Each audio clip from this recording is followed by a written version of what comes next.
بسم الله الرحمن الرحيم. وعن أنس رضي الله تعالى عنه قال: قال رسول الله صلى الله عليه وسلم: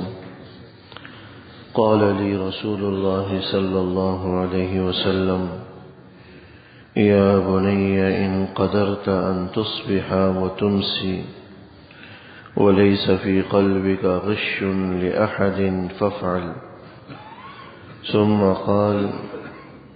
يا بني وذلك من سنتي ومن أحب سنتي فقد أحبني ومن أحبني كان معي في الجنة.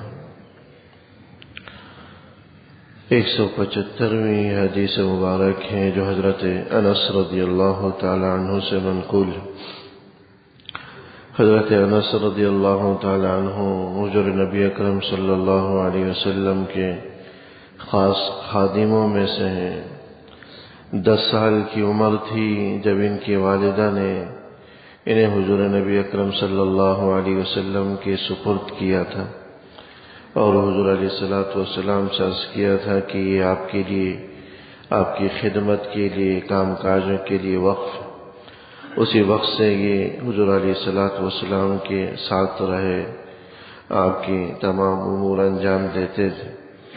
حضرت ابو ہریرہ رضی اللہ تعالیٰ عنہ کے بعد سب سے زیادہ روایات انہی سے ہی تقریباً منقول ہیں۔ تو حضرت انس رضی اللہ تعالیٰ عنہ فرماتے ہیں: قال لی رسول اللہ صلی اللہ علیہ وسلم، کہ ایک دفعہ حضور علیہ السلام نے مجھے نصیحت کرتے ہوئے فرمایا: یا بنی، اے پیارے بیٹے، ان قدرت ان تصبح وتمسی وليس في قلبك غش لأحد فافعل، کہ اگر تو صبح کے وقت میں یا شام کے وقت میں اس بات پر قدرت رکھتا ہوں کہ وَلَيْسَ فِي قَلْبِكَ غِشٌّ لِأَحَدٍ، کہ تیرے دل میں کسی کے لیے کوئی نفرت، عداوت، کینہ نہ ہو، تو فَفْعَلْ، تو یہ کام کر گزرو۔ یا بنیہ، پیارے بیٹے، بنی ابن عربی زبان میں بیٹے کو کہا جاتا ہے، اور بنیہ کا لفظ جو ہے اس کے اندر پیار کا معنی آتا ہے، پیارے بیٹے۔ چونکہ خادم تھے تو اس لیے ان کو بیٹے سے، جیسا کہ شفقتاً چھوٹے بچوں کو بیٹا کہہ دیا جاتا ہے، تو اسی طرح حضور علیہ السلام نے انہیں بیٹا کہہ دیا۔ ان قدرت ان تصبح وتمسی وليس في قلبك غش لأحد، کہ تمہاری صبح اس طرح گزرے یا تمہاری شام اس طرح گزرے کہ تمہارے دل میں کسی کے لیے غش عربی زبان میں کھوٹ کو کہا جاتا۔ یہاں پر اس سے مراد کھوٹ سے کینہ یا حسد ہے، جس کو ہم نفرت سے یا عداوت سے بھی تعبیر کر سکتے ہیں، یعنی دوسرے کے خلاف حسد رکھنا، کینہ رکھنا، بغض، عداوت رکھنا۔ یعنی صبح تمہاری اس حال میں گزرے یا شام اس حال میں گزرے کہ تمہارے دل میں کسی کے لیے کوئی کینہ نہ ہو، کوئی عداوت، حسد نہ ہو، ففعل، تو یہ کر گزرو۔ ثم قال یا بنی، پھر حضور علیہ السلام نے دوبارہ انہیں نصیحت کرتے ہوئے فرمایا کہ وذالک من سنتی، کہ یہ بات میری سنت میں سے ہے۔ یہ بات کہ تم صبح اس حال میں کرو، شام اس حال میں کرو کہ تمہارے دل میں کسی کے لیے کوئی کینہ نہ ہو، نفرت، عداوت نہ ہو، یہ میری سنتوں میں سے ہے۔ ومن احب سنتی فقد احبنی، جو میری سنتوں کو محبوب رکھتا ہے تو اس نے گویا کہ مجھے محبوب رکھا۔ ومن احبنی کان معی فی الجنہ، اور جو مجھے محبوب رکھتا ہے تو یاد رکھیں کہ وہ کل انشاءاللہ وہ جنت میں میرے ساتھ ہی ہوگا، جو مجھے محبوب رکھتا ہے۔ کیونکہ یہ بات ابھی حدیث مبارک کے اندر بیان کی جا چکی ہے کہ المرء مع من احب، کہ کل قیامت والے دن آدمی اسی کے ساتھ ہوگا جس کے ساتھ وہ محبت رکھتا تھا، جس کی محبت کا وہ دم بھرتا تھا، جس کے طور و طریق کو اپناتا تھا، جس کی محبت کا جو ہے دم بھرتا تھا۔ کیونکہ انسان کو جس کے ساتھ محبت ہوتی ہے اس کے طور و طریق کو، رہن سہن کو، اس کی چال ڈھال کو، اس کی صورت سیرت کو اپنانے کی کوشش کرتا ہے۔ نوجوانوں کو دیکھا کہ اگر کسی اداکار کو یا کسی کھلاڑی کو وہ پسند کرتے ہیں تو بس اوقات اس کی طرح اپنا اسٹائل یا اپنا رہن سہن، بال، صورت سیرت بنانے کی کوشش کرتے ہیں، کیونکہ وہ ان کے ساتھ قلبی تعلق رکھتا ہے۔ تو جو اللہ کے رسول صلی اللہ علیہ وسلم کے ساتھ قلبی تعلق رکھے گا، محبت رکھے گا، تو وہ حضور علیہ الصلوۃ والسلام کے طور و طریق کو اختیار کرے، اور جس نے حضور علیہ الصلوۃ والسلام کی عادات کو، طریقے کو، سنتوں کو اختیار کر لیا، کان معی فی الجنہ، وہ میرے ساتھ ہوگا کل قیامت والے دن جنت۔ تو اس بات کی ہمیں اس حدیث میں ترغیب دی کہ انسان صبح و شام دو اوقات میں، یا صرف صبح کے وقت میں یا صرف شام کے وقت میں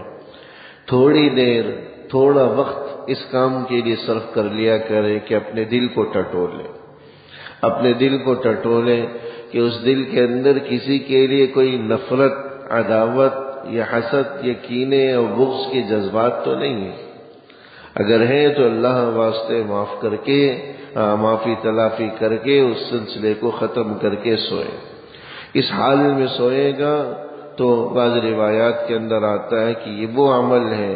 جو حضور علیہ الصلوۃ والسلام کو محبوب ہے، اور جو حضور علیہ الصلوۃ والسلام کی محبت والا عمل کرے گا وہ کل قیامت والے دن حضور کے ساتھ ہی جنت میں ہوگا۔ بعض روایات سے ایک واقعہ بھی بیان کیا گیا ہے کہ ایک مرتبہ حضور علیہ الصلوۃ والسلام ایسے ہی حضرات صحابہ کی مجلس میں تھے کہ اسی دوران آپ نے فرمایا کہ ابھی تمہارے پاس ایک شخص آنے والا ہے جو جنتی ہوگا، ابھی تمہارے پاس ایک شخص آنے والا ہے جو جنتی ہوگا، جس کو جنتی دیکھنا ہے اسے دیکھ لیں۔ تو دیکھا کہ کچھ ہی دیر کے بعد ایک انصاری صحابی تشریف لا رہے، اس حال میں آ رہے کہ تازہ تازہ وضو کیا ہوا، اور پھر وہ وضو کر کے مسجد میں بیٹھے تھوڑی دیر، پھر اس کے بعد چلے گئے۔ دوسرے دن پھر حضور علیہ الصلوۃ والسلام نے یہی بات ارشاد فرمائی کہ ابھی تمہارے پاس ایک صاحب آنے والے ہیں جو جنتی ہیں۔ دوسرے دن دیکھا تو دوبارہ وہی صحابی، انصاری صحابی تشریف لا رہے ہیں، وضو کا پانی تازہ تازہ ان کے چہرے پر موجود ہے، اور پھر کچھ دیر بیٹھے، پھر اس کے بعد چلے گئے۔ پھر تیسرے دن پھر یہی واقعہ ہوا کہ حضور علیہ الصلوۃ والسلام نے فرمایا کہ ایک جنتی تمہارے پاس آ رہا ہے۔ تیسرے دن بھی وہی صحابی اسی حالت میں آئے۔ تو بعض حضرات صحابہ کو تجسس ہوا کہ دیکھیں کہ کیا کون سا عمل ہے جس کی وجہ سے انہیں یہ بشارت اور خوشخبری مل رہی ہے۔ تو ان کے گھر میں گئے، رہے، تو دیکھا کہ کوئی خاص عمل تو نہیں ہے۔ دن میں وہ کام کاج کرتے ہیں، رات میں سو جاتے ہیں، صبح فجر کی نماز کے لیے اٹھ جاتے ہیں، کوئی لمبی چوڑی عبادتیں، ریاضتیں نہیں ہیں۔ جب جانے لگے تو پھر ماجرا عرض کیا کہ میں تو اس لیے آیا تھا کہ حضور علیہ السلام کی زبان مبارک سے میں نے آپ کے لیے 3 دن مسلسل بشارت سنی، خوشخبری سنی جنت کی، تو سوچا کہ دیکھوں کہ کون سا عمل ہے جس کی وجہ سے انہیں یہ بشارت ملی۔ تو میں نے تو کوئی بڑا عمل نہیں پایا، کوئی بڑا عمل نہیں پایا کہ پوری رات آپ عبادات کرتے ہوں، ایسا نہیں۔ تو فرمانے لگے کہ بات تو ایسا ہی ہے کہ میں ایک عام سا مزدور آدمی ہوں، دن بھر محنت مزدوری کرتا ہوں، رات میں سو جاتا ہوں، کوئی بڑا عمل نہیں ہے۔ ہاں یہ کرتا ہوں کہ جب رات کو سونے لگتا ہوں تو دل میں کسی کے خلاف کوئی بات ہوتی ہے تو سب کو اللہ واسطے معاف کر کے سوتا ہوں۔ حسد کو، کینے کو، بغض، عداوت، نفرت کے اگر جذبات ہوتے ہیں تو اس کو صاف کر کے سوتا ہوں۔ تو کہا کہ ہاں یہی وہ عمل ہے جو تمہارے لیے اس عظیم بشارت کا، خوشخبری کا سبب بنا۔ تو اپنے دلوں کو حسد سے، کینے سے صاف کرنا۔ بعض روایات کے اندر یہ بھی آتا ہے کہ یہ حسد انسان کی نیکیوں کو اس طرح جلا کر رکھ دیتا ہے جس طرح آگ خشک لکڑی کو جلا کر کوئلہ بنا دیتی۔ اس طرح انسان کی نیکیاں اس کی نامہ اعمال سے نکلتی چلی جاتی ہیں اور دوسرے آدمی کے کھاتے میں چلی جاتی۔ تو یہی نصیحت حضور نبی اکرم صلی اللہ علیہ وسلم نے یہاں فرمائی کہ پیارے بیٹے، صبح کے وقت میں یا شام کے وقت میں، یعنی تم صبح اس حال میں کرو یا شام اس حال میں کرو کہ تمہارے دل میں کسی کے لیے کینہ نہ ہو، تو ففعل، ایسا روز کر لیا کرو، تو یہ روز کے معاملات میں داخل کر دیں، کیونکہ دنیا کے معاملات ہیں جو دنیا ہی میں رہ جانے والے ہیں۔ یہ دنیا کے معاملات ہیں جو ہمارے بیچ نفرتیں، عداوتیں یا کدورتیں پیدا کرتی ہیں۔ کل قیامت والے دن یہی دنیا کے معاملات، یہ دنیا کی نفرتیں ہمارے لیے وبال جان بن سکتی، تو دنیا کے معاملات کو دنیا میں ہی انسان صاف کرے، اور اس حال میں کل قیامت کے دن پیش ہو کہ اس کے دل میں کسی کے لیے نفرت نہ ہو، کیونکہ سوئے اور کیا پتہ اس کی آنکھ کھلے تو وہ قبر کے اندر اس کی آنکھ کھلے، اور وہ نیند اس کی، وہ رات اس کی آخری رات ہو۔ تو اس لیے شام جب سوئیں تو اس حال میں سوئیں کہ اپنے دل کو ہر قسم کے جذبات سے صاف کریں، اور یہ فرمایا کہ میری سنت میں سے جو میری سنت کو محبوب رکھتا ہے وہ گویا کہ مجھے محبوب رکھتا ہے۔ حضور علیہ الصلوۃ والسلام کی محبت جس کے دل میں ہوگی تو اس کا اظہار بھی اس کے اوپر ہوگا۔ یہ فرمایا کہ جو میری سنتوں کو محبوب رکھتا ہے گویا کہ وہ مجھے محبوب رکھتا ہے، تو جو حضور کو محبوب رکھتا ہے گویا کہ وہ سنتوں پر عمل پیرا ہوتا ہے۔ اس لیے خالی خولی زبانی دعووں سے کچھ نہیں ہوتا کہ ہمیں ہمارے دل میں حضور کی بڑی محبت ہے، جب تک کہ سنتوں کی اتباع نہیں ہوگی، کیونکہ جس کے ساتھ محبت قلبی تعلق ہوتا ہے، انسان اس کے طور و طریق کو اختیار کرتا ہے، اس کے بغیر وہ دعویٰ خالی خولی کھوکھلا دعویٰ ہے، نعرہ ہے، اس کے اندر کوئی جان اور وزن نہیں۔ اور پھر فرمایا کہ جو مجھے محبوب رکھتا ہے کان معی فی الجنہ، وہ میرے ساتھ جنت میں ہوگا، کیونکہ حدیث میں یہ بھی بیان کیا گیا کہ المرء مع من احب، کہ قیامت والے دن آدمی اسی کے ساتھ ہوگا جس کے ساتھ وہ محبت رکھتا تھا۔ بعض روایات کے اندر آتا ہے کہ حضرات صحابہ فرماتے تھے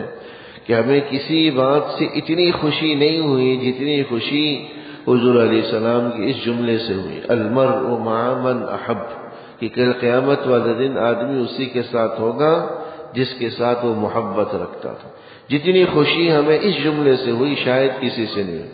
کیونکہ ہر صحابی اپنی جان سے بڑھ کر حضور کو محبوب رکھتا تھا،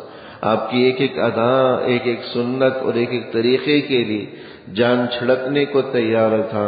اس لیے اس جملے سے ان کو خوشی ہونا سمجھ میں آنے والی بات تھی۔ تو فرماتے تھے کہ بھئی جتنی اس سے خوشی ہوئی کسی اور جملے سے نہیں ہوئی، تو جو مجھے محبوب رکھے گا کان معی فی الجنہ، وہ میرے ساتھ جنت میں جائے گی۔ دعا فرمائے اللہ جل شانہ ہمیں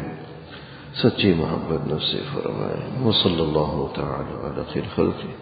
محمد وآلہ وصحبہ اجمعین، آمین برحمتک۔